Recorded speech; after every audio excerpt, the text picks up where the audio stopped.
Hello and welcome to Week 8. This is the session on PREVENT, the British government's counter-terrorism policy and the uses of Muslim civil society.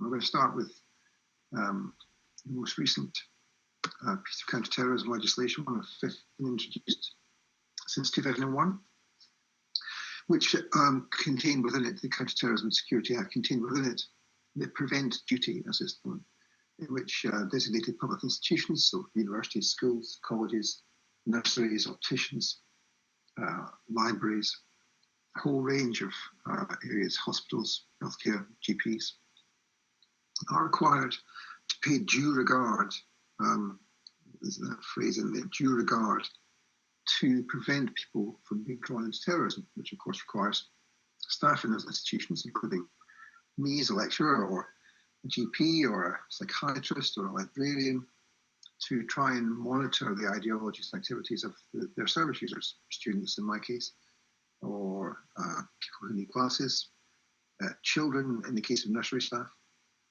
to see if they can work out if they might be being or likely to be in the future drawn into terrorism. Of course, that's a problematic thing to do because staff have no professional training to do that, and indeed it conflicts with some of their other duties. And take the case of higher education, it conflicts most obviously with the specific thing which makes higher education different, which is the need to pay due regard, and the same phrase too, the need to protect academic freedom, which is the Education Act of 1986. But there's also, of course, other acts which affect universities and other places. Religious and Political Freedom and the Human Rights Act of 1998, and indeed, of course, the duty to promote equality and diversity in the Equalities Act.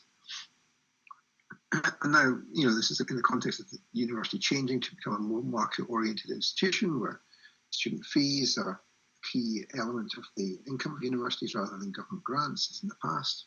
And so that means that there's a change in the way in which students and staff relate to each other, even if they wouldn't like or don't like that. It changes the fundamental nature of the relationship, makes it much more into a kind of consumerist way of approaching things. But nevertheless, the university performs public functions as opposed to private functions, both in what it produces, i.e.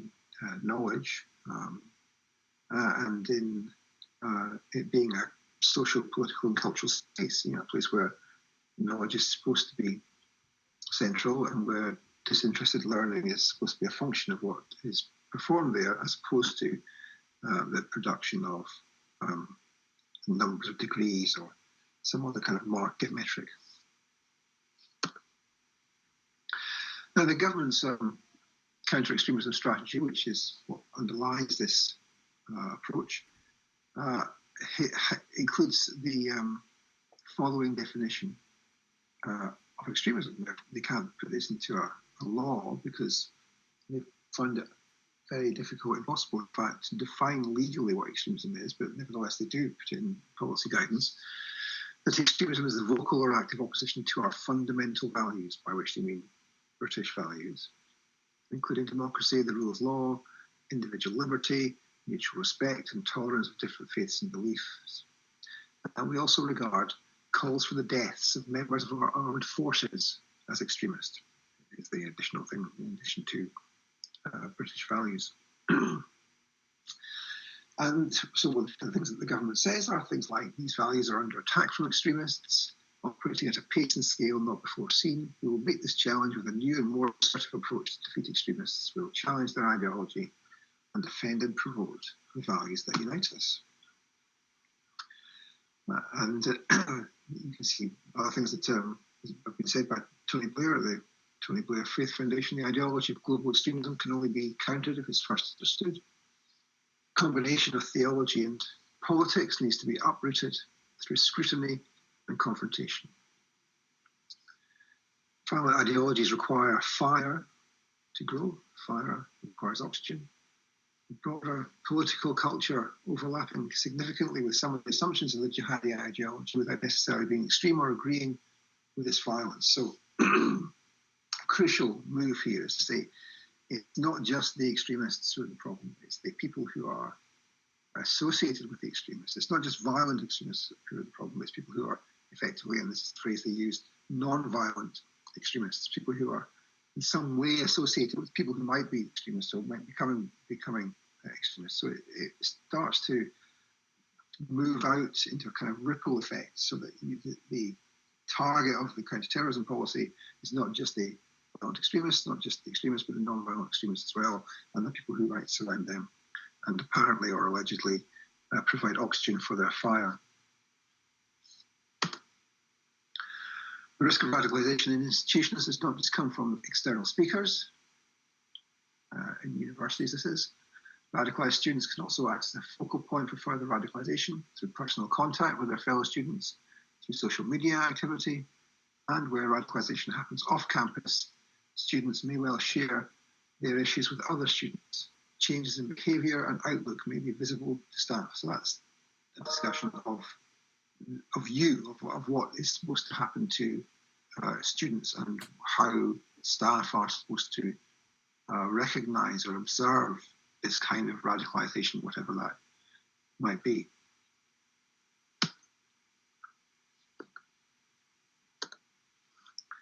Oops. And so we're now in a new phase of the war on terror. Increasingly direct attacks on Muslims and other critics of state practice. And there's a list here of things that have happened.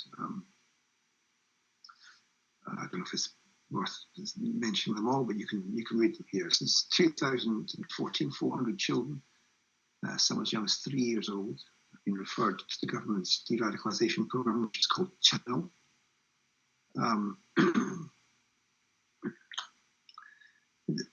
2015 referrals made to the Channel programme the first 5 months of 2015. Large numbers of people being referred to the Channel programme, most of them from the education sector, not from anywhere else. The Charity Commission has marked 55 British charities with a new code of extremism and radicalisation, and has targeted specifically Muslim charities as a threat, potential threat to the country through their extremism, or their non-violent extremism, or their possible extremism. And so you see a ratcheting up of the kind of targeting of a whole range of individuals and groups. And here's some examples. The 10-year-old boy who wrote on his homework that he lived in a terraced house, and he misspelled terraced as terrorist. So he was interviewed by the police as a potential threat, saying he lived in a terrorist house. And here's the stuff that he wrote, and I give you all of this because it's worth having the actual context, because it's been said by people in government that this is a fake story, that it didn't happen. Well, it did happen, and this is the evidence and what happened, what specifically happened in relation to it. Or the 4-year-old boy who mispronounced the word cucumber as cooker bomb, his terror warnings, about whether he was potentially being radicalised because he could say or understand the phrase cooker bomb, and he was actually trying to say cucumber. Or the postgraduate student who stayed in his library reading a book on terrorism while he was studying a course on terrorism, much like you are, and he was approached by staff and then referred and interviewed by the police. There are many examples of these kinds of stories since the introduction of the Counter-Terrorism and Security Act. Half of all radicalisation referrals now come from schools, according to figures released in 2015. Teachers are making knee-jerk referrals because they feel that pupils might be at risk of radicalisation because they're afraid of falling foul of new reporting laws, because they don't have any experience of what it means to be radicalised, if it in fact has any sensible meaning, since it's such a loosely defined term. And so here's the cartoon about being referred for singing in class about judgment, sacrifice, and the din of the battle's roar, of course, referring to words of Christian hymns, and not indeed the feared Muslim radicalism. I'm in the church choir, sir, says the student. And who is being targeted? Well, we can see this from data on who is stopped and searched or questioned coming into and out of the country. And there's some data there, but I mean, essentially, the idea, the practice is that Muslims are, in this data here, 70 times more likely to be referred to the Channel Programme than non-Muslims, and indeed 150 times more likely to be detained under Schedule 7 than a white person. And that specific statistic is in relation to people of Pakistani ethnicity, because the data is not collected on the basis of religion, so we only can approximate it through people of Pakistani ethnicity. So this is what's called a suspect community in this. Reading on the reading list for this, and you should go and have a look, including this piece by Christina Patazis from our department.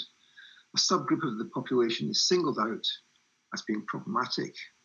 Individuals may be targeted, not necessarily as a result of suspected wrongdoing, but simply because of their presumed membership of that subgroup: race, ethnicity, religion, class, gender, language, accent, dress, ideology, or any combination of these may serve to delineate the subgroup. What we're talking about here in present day is, in the sense that we were talking about the 1980s, we would be talking about the Irish, or potentially black people. And there's an indication of how things have changed, and the way in which racism from the police expresses itself is in large measure these days to do with Islam and Muslims. And so we have the government counter-terrorism apparatus, which is the key way in which Muslims come in with discrimination from the state. There's exceptional legislation, there's preemptive incapacitation, there's intelligence, and there's surveillance. And as we've seen with the Counter-Terrorism and Security Act, this apparatus, the counter-terrorism apparatus, is spread from where you would expect it to be in the police, the intelligence services, and into almost every branch of the state, from schools and libraries to hospitals and nurseries, as we've already mentioned. And so there are particular impacts on higher education institutions, impacts on academic freedom, freedom of speech policies, events cancelled. The process for putting on events becomes much more complicated. People are discouraged from having what are called controversial speakers, meaning usually ones who are critical of government policy. There can be web filtering in universities. Quite a lot of universities now filter the web so you can't find things online, particular keywords, etc.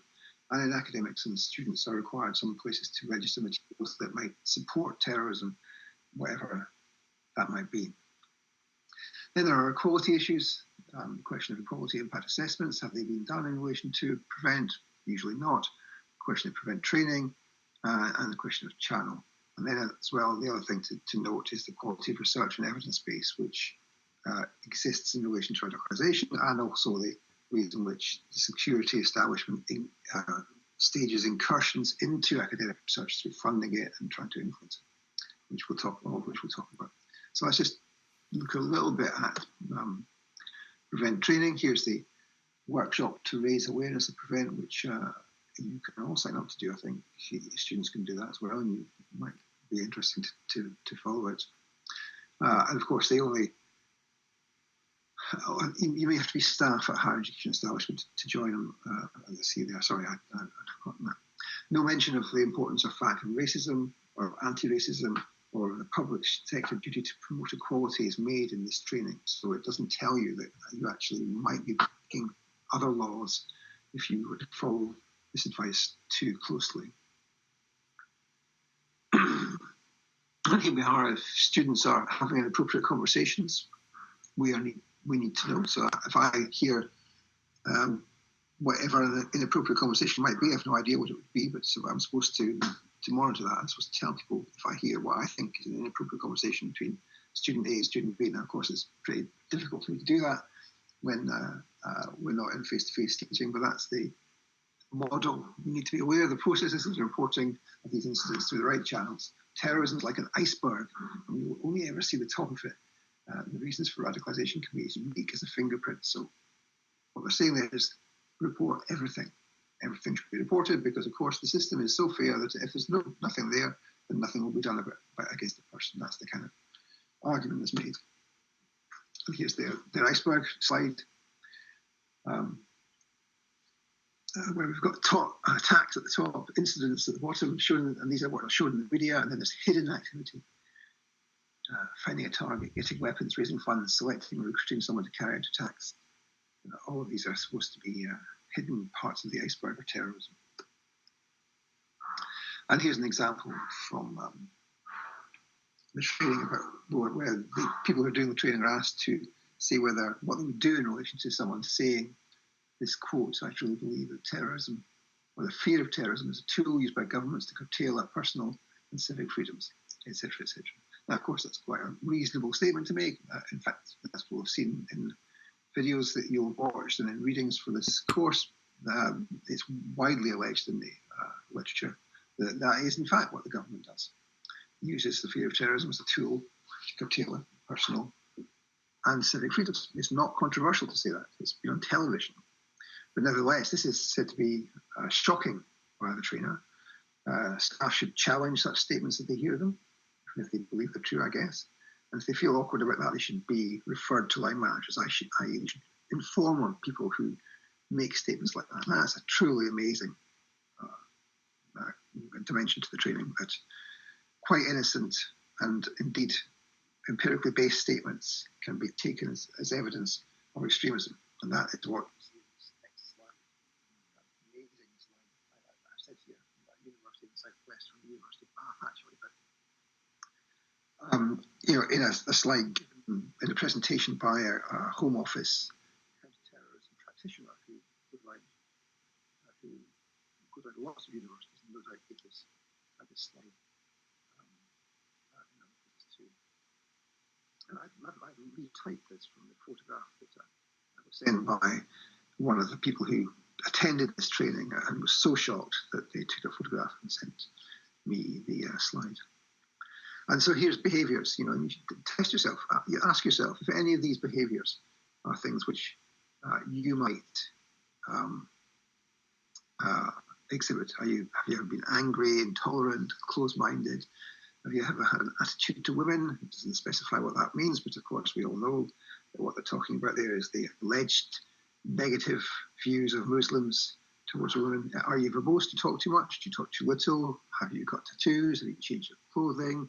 Have you spread messages? Has anyone ever gone on Twitter or Instagram or Kik or anything else? All of these are things which are signs of radicalisation. And if you see these things, maybe 4 or 5 of them, maybe 2 or 3 of them, if people don't attend class, if they start to do worse in their work, then we should be referring them to student services, student welfare, pastoral care, and in the worst cases, to security. And that's the advice that people are given. And not just staff, but also students who have any kind of pastoral care role or involvement in looking after or being involved with students.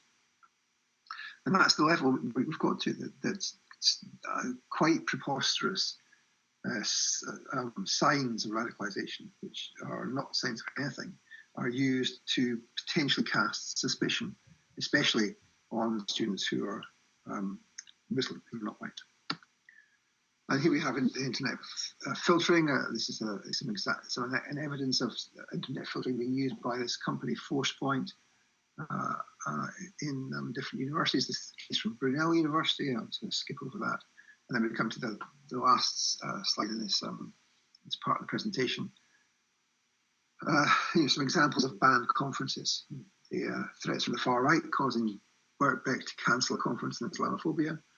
A conference in Huddersfield on racism and Islamophobia, where I was due to be a speaker, was cancelled after intervention from the local Prevent regional coordinator. I organised a conference in June 2015 in Bath.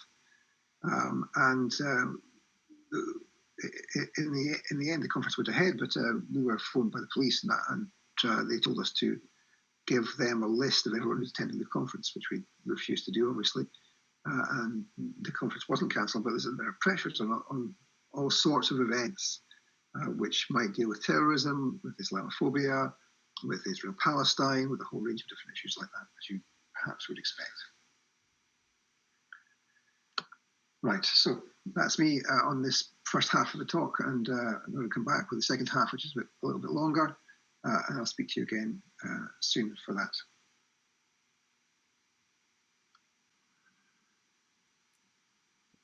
Welcome back to this second session of the week on Prevent and the uses of Muslim civil society, which we will get to very shortly.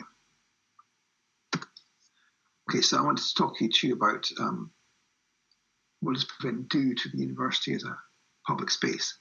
I mean, universities are the site of knowledge production. Right? We produce knowledge in research, and I guess we produce knowledge in student essays, assessments, degrees, and the things that go on in your head when you're at university. Universities are supposed to be spaces of student democracy.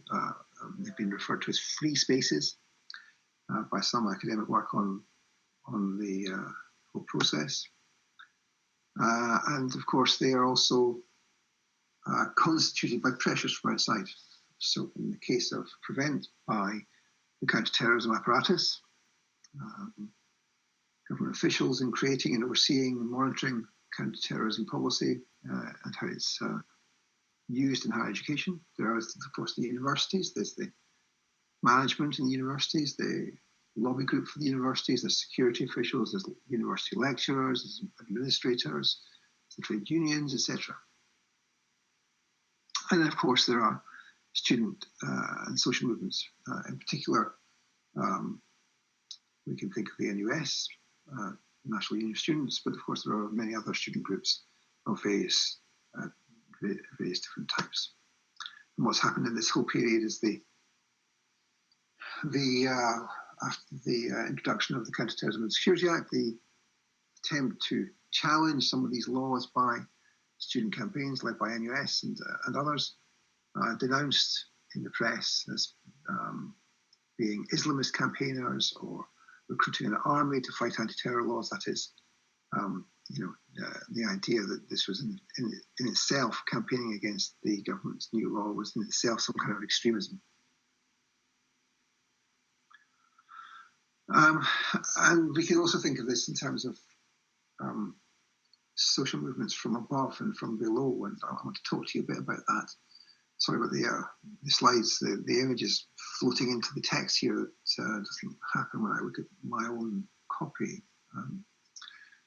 Anyhow, so social movements from above and below. So the idea that social movements, which are seeking to promote and support the establishment of the policy, are in existence, as well as those which are trying to challenge it, is something which is not well recognised in the academic literature, but nevertheless you can see it very clearly in the example of Prevent. So you've got, on the one hand, you've got the Students Not Suspects campaign led by NUS and the Black Students Movement inside NUS, and you've got those other groups which are effectively campaigning in favour of the government's policy, so Student Rights, the Henry Jackson Society, the Neocon think tank, and then of course the Right to Debate campaign of Quilliam, the counter-extremism think tank, which we'll come to in a minute. And the definition there of social movements from above, the idea of social movements which are protecting and pushing forward repressive or government policies, is defined as the collective agency of dominant groups to reproduce or extend their power and hegemony. And here we have Malia Bhatia of the NUS, one-term president, Students Not Suspects tour poster, and here we have Student Rights, Social Movements from Above.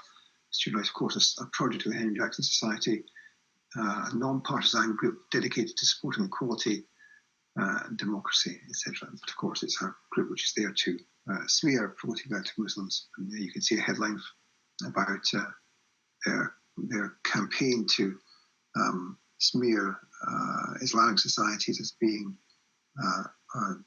gender segregated and discriminating against women. And here we've got the Quilliam and its Right to Debate campaign, Right to Debate Society.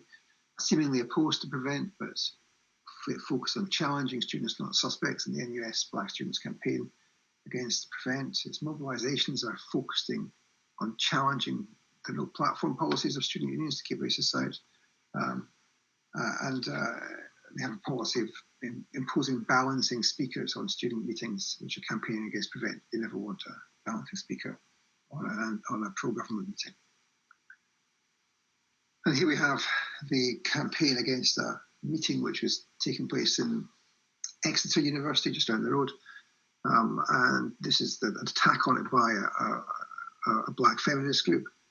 The British government's programme to counter violent extremism hands religious fundamentalists the gift of a narrative of victimhood, narrowing the political space for secular feminists and others to challenge fundamentalism. And of course, what's being said here is that the narrative of victimhood, of course, is the fact that are actually being targeted by this measure. It's not something just made up by the groups which are campaigning against it. It's an actual fact. And so they tried to stop a meeting happening in Exeter, which was organised by the Socialist Society, the Islamic Society, and by the Feminist Society.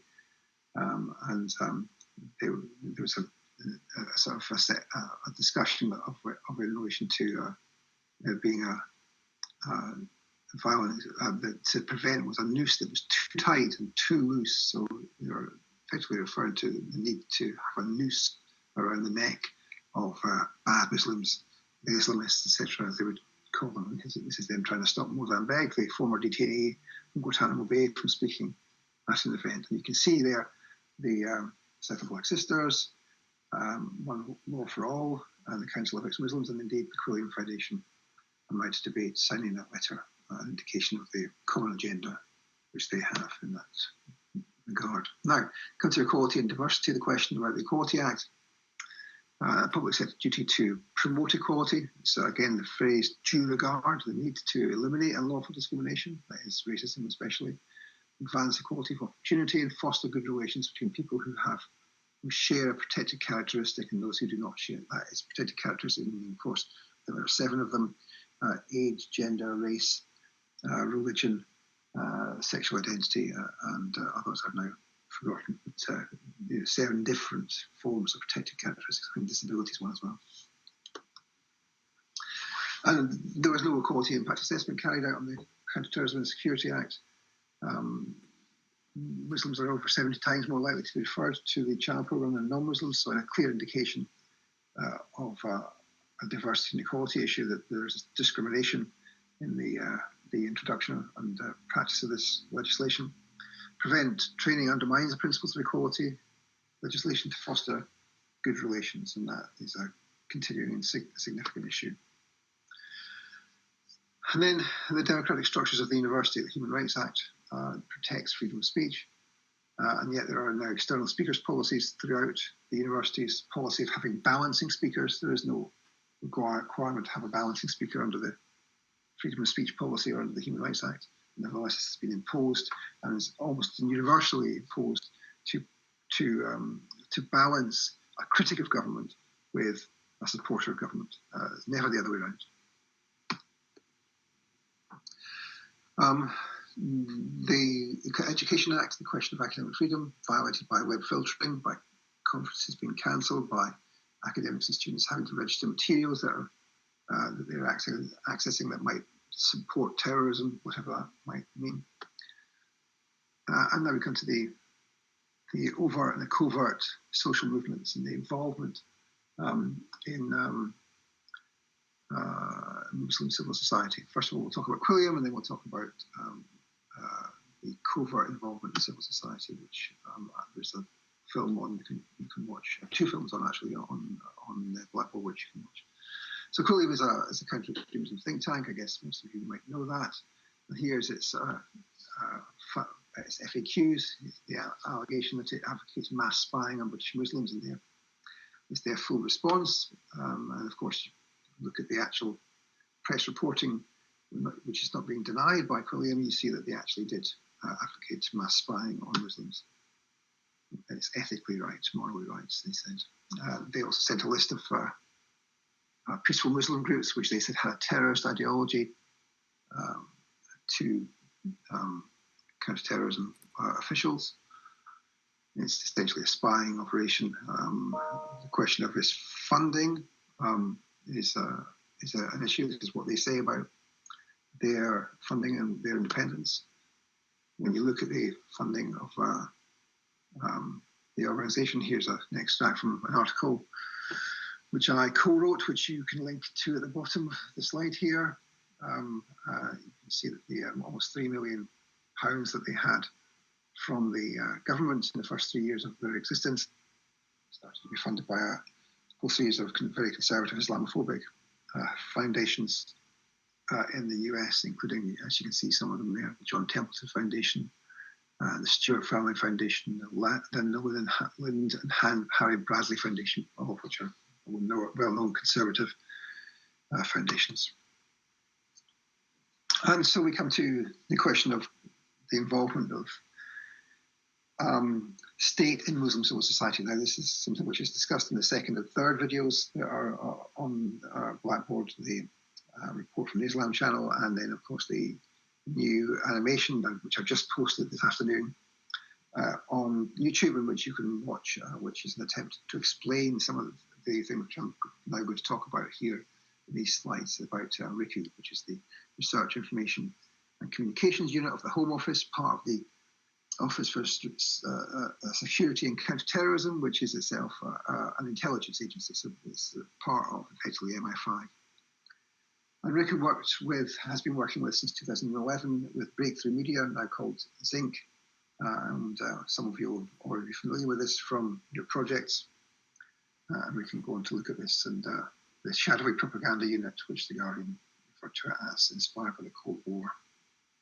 And here's their leaked internal documents, which we found on Making a Stand, the Inspire Women's Rights, allegedly women's rights campaign, led by Sarah Khan, who's on the right there, head lopped off by that, quote, who's now, of course, the Commissioner for Countering Extremism. And these internal documents, not public disclosure, showed that this was a RICU product. It wasn't an independent women's rights campaign. It was a product of RICU. And of course, you can see there the campaign is creating a national network of British Muslim women across prevent priority areas who will be able to transmit HMG counter-extremism messages into communities that are hard to reach and hard to reach audiences. HMG, of course, is Her Majesty's. So you can see quite clearly that the aim there, from the point of view of RICU, was that this was a propaganda operation, which was pretending to be something which was run by an independent grassroots women's rights organisation. And here's FAST, Families Matter, a similar issue, with a covert campaign which they pretended wasn't funded by the Home Office. And there's Theresa May, who was the Home Secretary at the time, launching it in a Whitehall think tank. You can see Whitehall's through Whitehall, the outside of Whitehall, through the windows there. So this FAST, and there are many others, and you can see this is the Islam Channel report, which I've also put on Blackboard. And in the animation, there's also the question of, there's also Faith Associates, this is Woke. There's a whole series of different activities that they've been up to with covert funding from RICU through Breakthrough Media. Now, of course, this kind of involvement in Muslim civil society, which undermines the very basis of an independent Muslim civil society, is also a problem for academia, where the security establishment funds a whole range of academic research. The security establishment, the intelligence agencies, the Ministry of Defence, the Foreign Office, a whole range of activities funded, which of course compromises the ability of academics to produce objective research or evidence-based research. And I'll just give you some slides here of DSTL, the Defence Science and Technology Laboratory, which is a government body associated with the MOD. And here's the top secret documents leaked to WikiLeaks, which I think I may have mentioned before. Thought it's worth reviewing these again, just looking at the way in which what this means in terms of the involvement of academics in top secret activities, which of course they can't talk about. The author there, Mandeep Dami, now an academic at Middlesex, but is not really clear about her role in the DSTL writing this top secret report. And here's some of the leaked documents, the PowerPoint slides that they've produced on the art of deception. That is, their art. They're talking about their deceptions. They are clear that they're involved in deception. And another one of the slides on deception, psychological building blocks of the deception, and some of the things that they get up to deceive people in order to pursue what they would describe as national security objectives. And here is the example of CREST, the University Centre at Lancaster, which was set up following a consultation meeting which I attended. You'll see the attendance list. It's the last page of the attendance list on the right on the slide there, and everyone else who was an academic had their names, their titles and their university location, except for these last few people. Some of them only had initials for their surname. And somebody asked, well, it was me, it's clear, that asked, who are these people? And I was told eventually that these were all British intelligence operatives who were at this meeting and who were there effectively covertly, with not even their full names being given. An extraordinary position. And of course, that led to the setting up of CREST with funding from the intelligence services, funding which they tend to deny or try and avoid disclosing when they write journal articles in their conflict of interest statements, where they're supposed to say where the money comes from. Uniformly, in all of the first 4 years of their publications, every single author who wrote with them failed to disclose that, and that's now being corrected by complaints made by me and some colleagues. And here we have their potential research themes, and this was the research themes were given that day at the top there in the ways of enhancing analytical and investigative capabilities, and that turned into when they were actually created to the priority of eliciting information. And what we're talking about here, of course, is eliciting information from people who are under arrest, who are sometimes having been arrested through a lawful process and sometimes in black sites. This is about how you elicit information in a situation where there might well be torture.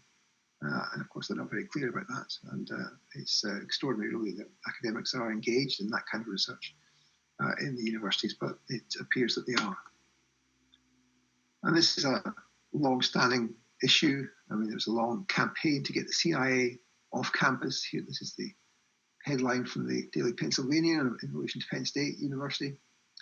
CIA interviews for posts in the CIA post-university to be held off campus. The CIA not allowed to be on campus because of the huge campaigns that there were against that in relation to the student movement and the anti-Vietnam War movement, where it was clear that the CIA and indeed arms firms and government officials were conducting experiments on how to destroy rice crops in Vietnam in the universities, and there was no tolerance for that in the student movement. And many of these things had to be closed down and moved off campus as a result, including, of course, the two think tanks which are there, the FPRI and the CSIS, both of which started off on university campuses, the FPRI at Penn State and the CSIS in Georgetown in Washington, and both forced off campus by student movement protests, an indication of what student power, when mobilized, can do. Okay, so that's us finished, really. I mean, there's a slide here that the pressures on universities and indeed society in general from counterterrorism are very considerable, and in order to notice them, to work out what's happening, you need to be vigilant. The government and the state are central to all of this. Their priorities are what lie behind almost all the things we've been talking about here. There's prevent training, there's internet monitoring, there's discrimination, there's the casting of a wide net and suspicion over a whole range of people in society. There's the use of covert and semi-covert bodies in propaganda strategy, whether that's something like Quilliam, or indeed the sort of fake grassroots Muslim organisations used by RICU in their activities. There's elite social movements and the press exerting pressure for universities to clamp down on critical voices or alleged radicals. There's a danger of intimidation and of quietism of staff not doing research on controversial areas or not speaking out about it in case they suffer from censorship or pressure in their jobs. There's engagement with the security state, that is, academics working with and in fact for the security state as opposed to trying to produce evidence-based activity, which of course leads to ethical challenges and indeed the contamination of the evidence base. The fact that research is produced where there's no acknowledgement that the intelligence services or government are behind it, and that of course makes it impossible to evaluate properly because you don't know that it's actually potentially contaminated. And then of course the lack of evidence base underlying the whole policy of radicalisation is a very major issue. There is no proper evidence base that radicalisation is even a thing that makes any sense as a concept. It's not a social science concept. And so there's a whole range of issues about prevent and about counterterrorism, which we would all do well to pay attention to because they are having a very significant effect on the ability of academics and indeed to engage with issues of political violence and foreign policy and the like. Okay, so that's me. That's this week's intervention over with. I'm going to see you, I guess, in the seminars on Tuesday and the drop-in session if you want to come along on Wednesday. Thanks very much for your attention. Bye-bye.